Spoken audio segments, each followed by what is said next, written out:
Hey everybody, this is Dean and welcome to Photo Blue. Today I thought we'd have a little fun with the Orton effect using Luminar Neo.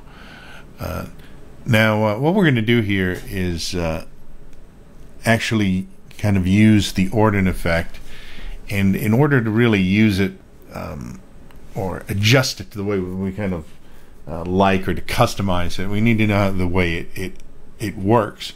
The way it originally worked, or works a lot of times, there are different methods to do it, but basically you take an image and you duplicate it in layers, and one of the layers you kind of soft focus it, and then you merge the two layers, and it's supposed to give the effect of kind of almost a dreamlike or fantasy is one way to describe it.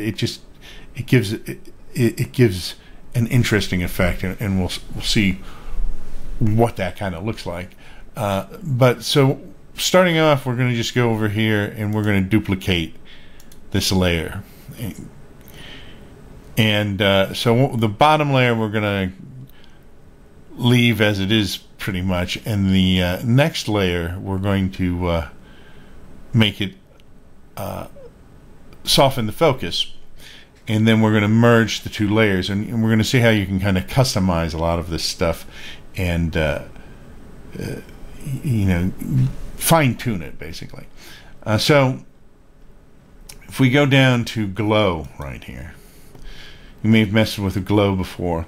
Glow has this drop down here, and we can use soft focus, we can use glow, we can use the Orton effect, or we can use the Orton effect, soft Orton effect, which is kind of a lower contrast version of the Orton effect in this. So we could use the Orton effect and be done with it. So if we just use the Orton effect, and let's change them out. It's exaggerated some. You can see how it soft focuses it, and it kind of glows a little bit. But we're not gonna do it that way. This time we're not going to use that. We're going to actually use a soft focus here, and we're going to soften it up, and you can see this is it kind of softened. This is the original. So now by doing this, we have some control of the way we blend this layer with the normal layer. So normally it would look like this.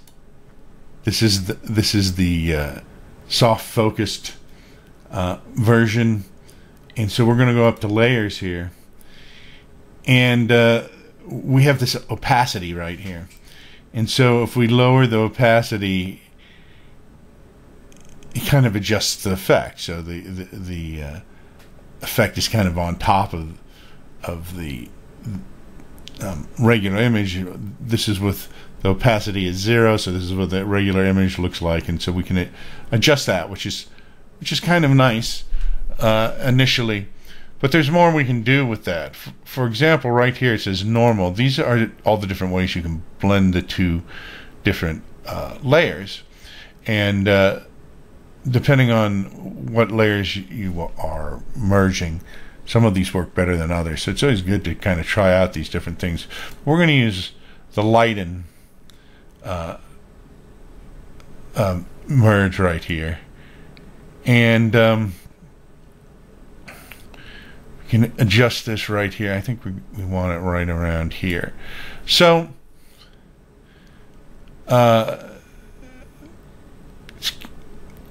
we can adjust it even more, actually, because we can actually make a mask to show to keep certain things from having the Orton effect or being soft focused. So we could just make certain things have this kind of aura or whatever around them.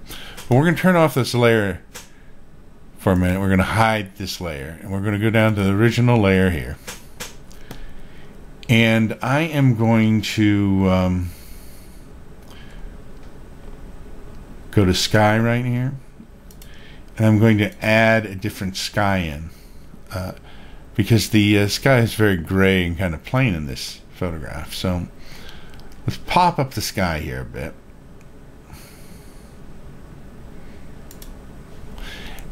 And so now it's a more dramatic sky looking there. So that kind of makes the picture pop a little more. So now I'm going to go back and I'm going to unhide this layer.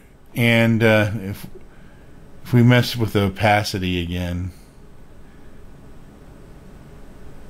you can see it shows through more or less, but doesn't fully show through.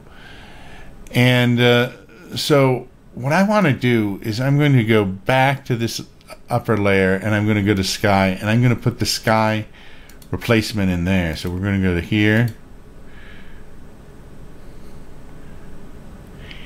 And so what it's done is it's added the sky replacement on top, so it's the Orton effect isn't affecting it. And so now it's almost as though we've masked out the sky and said we don't want the Orton effect on there. It's basically the effect it has by doing it in this particular order. And so then we can mess with the opacity a little more.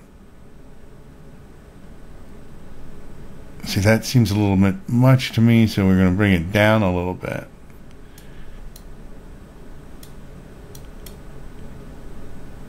And so now the effect is much more subtle on it. And so if we look at the original image, that's what it looks like. And you can see that it's lightened up and it's soft right here.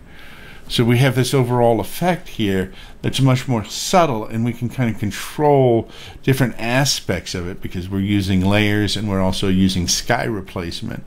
And so the effect only shows up primarily on the church itself in this image, as opposed to the sky and the surrounding area on it.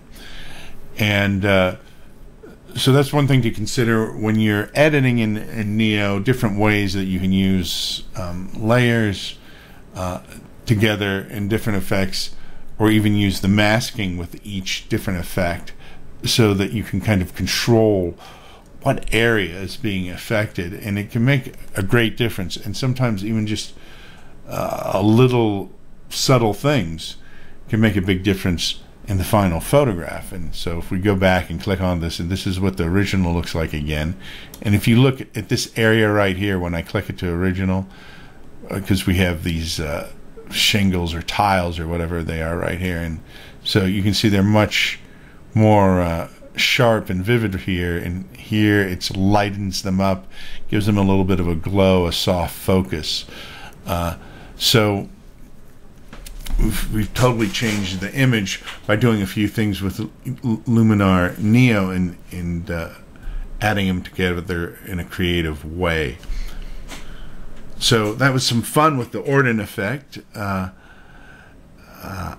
Dean, and this has been Photo Blue, and I'll see you next time. Don't forget to subscribe, share, and like.